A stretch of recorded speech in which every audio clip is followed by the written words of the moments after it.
8 फरवरी 2024 का election rake किया गया था। मेरे ख्याल में उससे बढ़कर यहाँ पे एक शर्मनाक वारदात डाली गई, न सिर्फ यहाँ पे बल्कि पूरे पाकिस्तान में। और मैं समझता हूँ कि इनको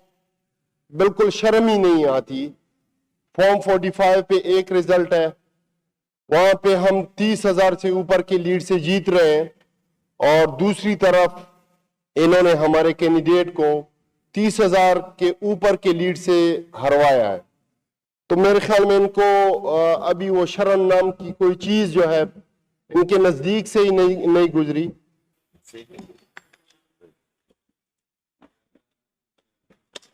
बिस्मिल्लाहिर्रहमानिर्रहीम। बहुत शुक्रिया जनाब चेयरमैन। मैं कोशिश करूंगा कि मुख्तसर सी बात करूं। वजह यह है कि जो शर्मनाक 27वीं आईनी तरमीम पास की गई 26वीं के बाद, जिसके जख्म अभी ताज़ा थे, तो उसके बाद मेरे ख्याल में पहला मौका है। सबसे पहले तो मैं अपने स्पीकर साहब को खिराजी तहसीन पेश करना चाहता हूँ, जिन्होंने ऑल पार्टीज अमन जरगा करवाया और एक इलामिया जारी किया और तमाम पॉलिटिकल पार्टीज को एक प्लेटफॉर्म पे जमा किया, और एक आवाज़ हो कि इस सूबे के लिए इत्तेफाक और इत्तेहाद के साथ एक मजबूत आवाज़ बने। तो मैं उनको खिराज तहसीन पेश करना चाहता हूँ, और इंशाल्लाह उम्मीद करता हूँ कि हमारी सिक्योरिटी की स्पेशल कमेटी जो है वो इंशाल्लाह इस इलामियों को आगे बढ़ाएंगी, और हमारा जो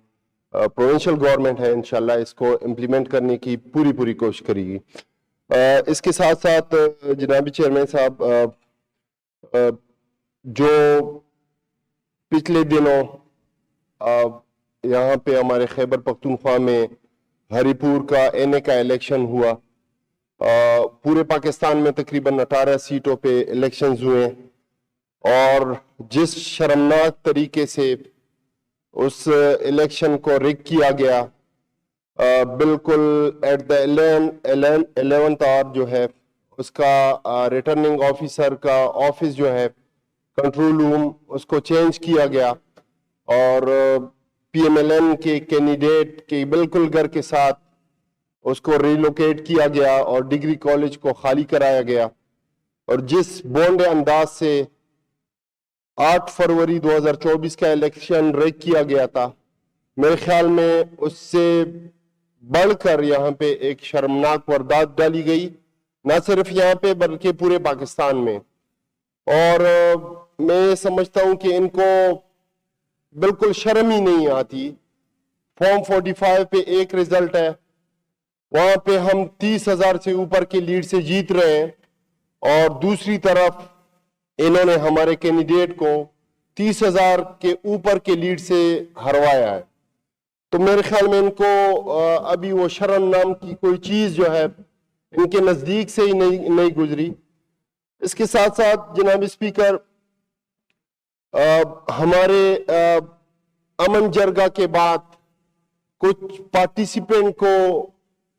उठाया गया सिक्योरिटी फोर्सेस की तरफ से, और उसके बाद भी कुछ वाकयात जो है हंगू कोहाट में और इस तरह बाजावड़ में, जिस तरह कल निसारबाज साहब ने बात की, वहां पे नोटिस में आए। तो मेरे ख्याल में ये बड़ा शर्मनाक है कि आपकी पॉलिसियों के, गलत पॉलिसियों के ऊपर अगर कोई तनकीद करता है, कोई अमन की बात करता है, और उसका मुंह चुप कराने के लिए आप इस तरह के हथकंडे इस्तेमाल करते हैं, तो मेरे ख्याल में अमन के दुश्मन जो हैं वो बड़े वाज़ेह हैं कि कौन कौन है। और खुदा न खास्ता ऐसा ना हो कि हम बड़े नाजुक सूरत हाल से गुजर रहे हैं, हमारी जो जियो पॉलिटिकल पोजीशन है वो बड़ी नाजुक है, यहाँ पे वर्ल्ड प्लेयर जो हैं वो दनदनाते फिर रहे होते हैं और यहाँ पे अपने इंटरेस्ट ढूंढ रहे होते हैं। तो यहाँ पे ऐसे सूरत हाल में हमारी अपनी सिक्योरिटी एजेंसी जो है उनको ये मौके प्रोवाइड करते हैं, तो ये बड़ा अफसोसनाक है। इसके बाद अभी जलाल साहब की तरफ से, जिसको मेरे ख्याल में हमारे मिनिस्टर इरिगेशन साहब ने 2 अल्फाजों में बड़ा शॉर्ट जवाब दिया और मेरे ख्याल में बड़ा मौसर जवाब था, कि जो बंदा खुद फॉर्म 47 के ऊपर बैठा होता है, जो बंदा खुद 450 वोट लेकर कामयाब होता है और अगला 30,000 वोट लेकर नाकाम हो जाता है इसी के हलके में, तो इस बात के ऊपर अफसोस ही बंदा कर सकता है, बाकी क्या कह सकता है।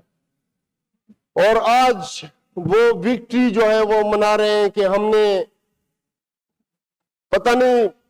क्या क्या फतह कर दिया। और दूसरी तरफ अगर हम देख लें तो IMF का रिपोर्ट जो है बड़ा शर्मनाक है। इस मुल्क को बड़ी बेदर्दी से लूटा जा रहा है और कोई पूछने वाला नहीं है, और अगर कोई आवाज भी उठाता है तो उसको उठा लिया जाता है,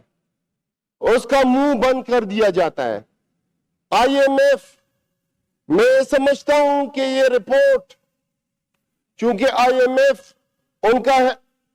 आपकी दज्जाली कुव्वतों का एक हथियार है, world bank, IMF, United nation, ये सारा कुछ ये हमारे सामने है, और अगर उन्हीं दज्जाली कुव्वतों की बुनियाद पर ईमा पे उनको खुश करने के लिए पाकिस्तान और इससे बेशतर मुमालिक में रिजीम चेंज होते हैं, और ये सारा वाकया आपको पता है, तो उनकी तरफ से, जो कि हम समझते हैं कि इनके दोस्त हैं, उनकी तरफ से इस तरह का रिपोर्ट आना, ये तो बड़ी अलार्मिंग सिचुएशन है। दूसरी तरफ ये हमें ताना देते हैं, और यहाँ पे DG साहब भी आके ताना दिया करते थे, और काफी फॉर्म से लोग बिठा के वो ताना देते हैं कि हमने वॉर ऑन टेरर की मद में इतने अरब और इतने अरब सूबे को दिए। जनाबी चेयरमैन साहब, ये हमें ये ताना ना दें, ये हमें ये बताएं, क्योंकि कुंडी साहब समेत ये जितनी भी पार्टीज हैं हमारी अपोजिशन में, यहाँ पे ये फेडरल गवर्नमेंट में स्टेक होल्डर है, इन्होंने क्या किरदार अदा किया सूबे में हमें अपना हक दिलवाने के लिए। हमारा 90s से हमारा NHP शेयर जो है वो हमें नहीं दिया जा रहा, ऑयल एंड गैस लीवी हमें नहीं दी जा रही, हमारा NFC जो मर्ज शेयर है वो नहीं दिया जा रहा, हमारा पॉपुलेशन शेयर जो बड़ा है और दूसरे सूबों का कम हुआ है जो कि 100 बिलियन से ऊपर है, वो हमें नहीं दिया जा रहा। यहां तक CRBC की बात की गई, जानबूझ के रीसेंट आप फेडरल गवर्नमेंट की डेवलपमेंट बजट उठा के देख लें, हमारे सूबे के लिए सिर्फ और सिर्फ 55 करोड़ रखे गए हैं आउट ऑफ 1000 बिलियन रुपीस, जो कि बहुत शर्मनाक है। जो कि एक ऐसा सूबा जो आपके मुल्क की बका की जंग लड़ रहा है, जिसको आपने, आपकी गलत पॉलिसियों ने इस नहज पे पहुंचाया है, जिस सूबे